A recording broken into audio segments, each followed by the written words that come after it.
Hi hello friends, എല്ലാ കൂട്ടുകാർക്കും സ്നേഹക്കൂട്ട് സീരിയലിൻ്റെ നാളെ നടക്കാവുന്ന ഒരു അടിപൊളി പ്രൊമോ റിവ്യൂയിലേക്ക് തന്നെ സ്വാഗതം കേട്ടോ. ചാനൽ ആദ്യമായിട്ടാണ് കാണുന്നെങ്കിൽ ഒന്ന് സബ്സ്ക്രൈബ് ചെയ്ത് ലൈക്ക് ചെയ്ത് സപ്പോർട്ട് ചെയ്യണേ. അങ്ങനെ സേതു മയൂരുടെ അടുത്ത് പറയുന്നുണ്ട്, ഞാനും കൂടി നിൻ്റെ കൂടെ വരാം.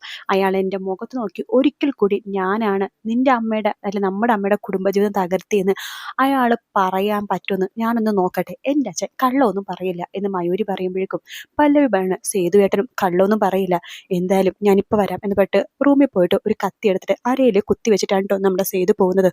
അയാൾ പറഞ്ഞ കള്ളം ആവർത്തിക്കുകയാണെങ്കിൽ അയാളുടെ മരണം ഇന്ന് തന്നെ സംഭവിക്കും എന്നൊക്കെ പറഞ്ഞിട്ടാണ് സേതു അങ്ങോട്ടേക്ക് പോകാൻ പോകുന്നത്. അപ്പോഴേക്കും പല്ലവി പറയുന്നുണ്ട്, ഞാനും വരാം സേതു ഏട്ടാ എന്ന് പറയണം.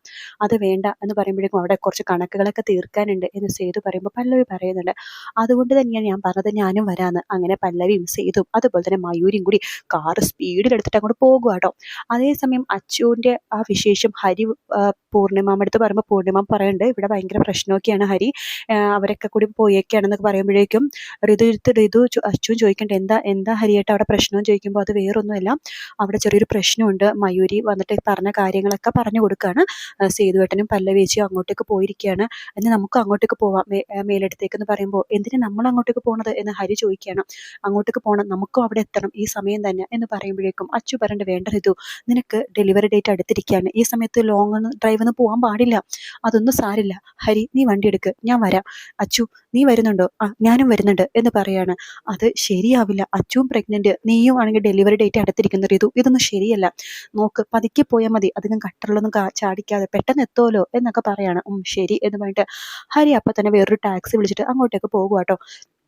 ആ സമയത്താണെന്നുണ്ടെങ്കിൽ നമ്മുടെ വേണു ആണെങ്കിൽ നമ്മുടെ സെക്യൂരിറ്റി അടുത്ത് പറയുന്നുണ്ട്, നോക്ക് ആര് വന്നാലും അകത്തേക്ക് കയറ്റി വിടരുത് എന്നൊക്കെ പറഞ്ഞ് പിടിപ്പിച്ച് നിർത്തിയിരിക്കാട്ടോ.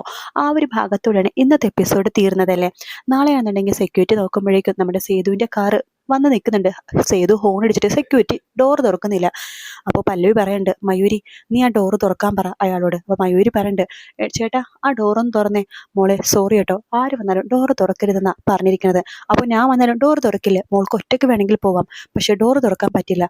ഓഹോ അത്രയ്ക്ക് വാശിയാണെങ്കിലേ വേണ്ട, ഡോറ് തുറക്കണ്ട, ഞങ്ങൾ നടന്നു വന്നോളാം എന്ന് പറഞ്ഞിട്ട് സേതു ആ സൈഡിൽ തന്നെ വണ്ടി പാർക്ക് ചെയ്യണം. അതിനുശേഷം സേതു മയൂരി പല്ലവിയും കൂടിയിട്ട് വേഗം മേലിടത്തേക്ക് കയറി ചെല്ലുവാട്ടോ. എന്നിട്ട് മയൂരി വിളിക്കുന്നുണ്ട്, അച്ഛാ അച്ഛാ എന്ന് പറഞ്ഞ് വിളിക്കുകയാണ്.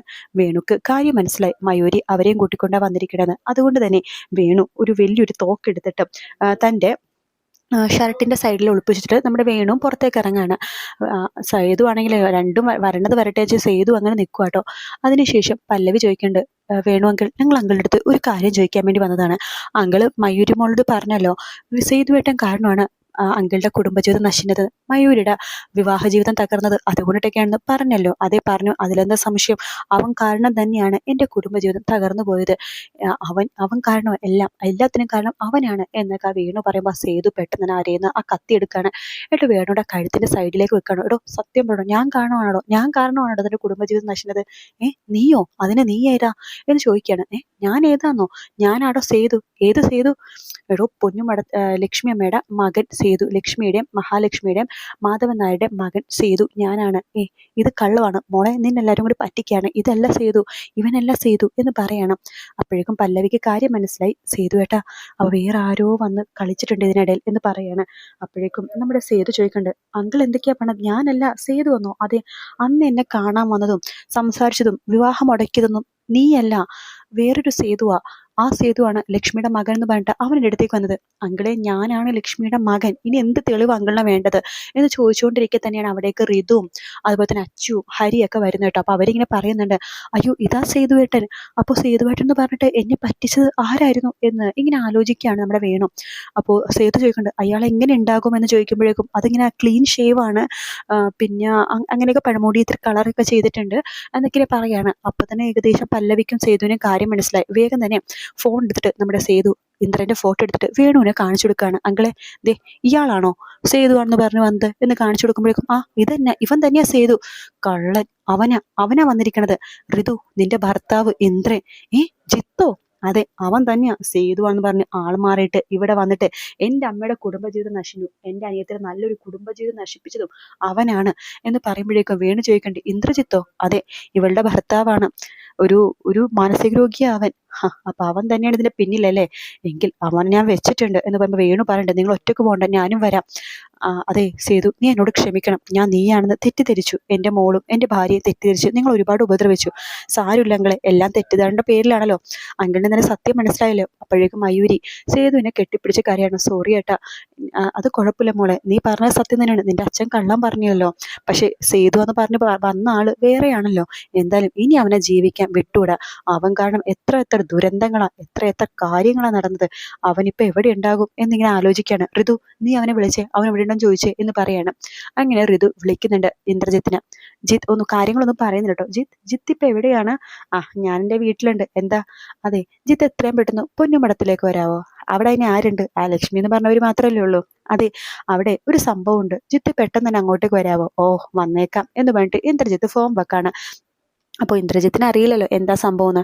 ഇന്ദ്രജിത്ത് നേരെ പൊന്നുമടത്തിലേക്ക് പോവാണ്. അപ്പോൾ അവിടെ ലക്ഷ്മി മാത്രമേ ഉള്ളൂ കേട്ടോ. ആ സമയത്താണ് അവിടേക്ക് സേതുവും വേണുവും ഹരിയും ഋതുവും അച്ചുവും പല്ലവിയും ഒക്കെ തന്നെ വരുന്നു കേട്ടോ. അവരെല്ലാവരും നിരന്ന് നിൽക്കണ കാണുമ്പോൾ ഇന്ദ്രജിത്തിന് കാര്യം മനസ്സിലായി. എല്ലാ തരികിടയും പൊളിഞ്ഞു എന്ന്. താനാണ് വേഷം മാറി സേതുവായിട്ട് പോയ കാര്യങ്ങളൊക്കെ തന്നെ മനസ്സിലായിട്ടോ. വേണു ലക്ഷ്മി എടുത്ത് പറയുന്നുണ്ട്, ലക്ഷ്മി നീ എന്നോട് ക്ഷമിക്കണം. നിന്റെ മകനാണെന്ന് പറഞ്ഞ് ദേ ഈ ഇന്ദ്രജിത്താണ് എന്നോട് വന്ന് സത്യങ്ങളൊക്കെ പറഞ്ഞത്. നമ്മുടെ മയൂരി മോളുടെ വിവാഹം മുടക്കിയതും ദേ ഇവനാണ് ഇന്ദ്രജിത്ത്. ഇവൻ എന്നോട് സേതുമാധവനാണ്, നിന്റെ മകനാണ്, നീ ഒരു കൊള്ളരുതാത്ത സ്ത്രീയാണ്, നിന്റെ മകളും അങ്ങനെ തന്നെയാണ് എന്നൊക്കെ പറഞ്ഞ് നാട്ടിലൊക്കെ പാട്ടാക്കിയത് ഇവൻ ഒറ്റൊരുത്തനാണ് എന്ന് പറയണം. അത് കാണുമ്പോൾ തന്നെ മഹാലക്ഷ്മിക്ക് ഏകദേശം കാര്യം മനസ്സിലായിട്ടോ.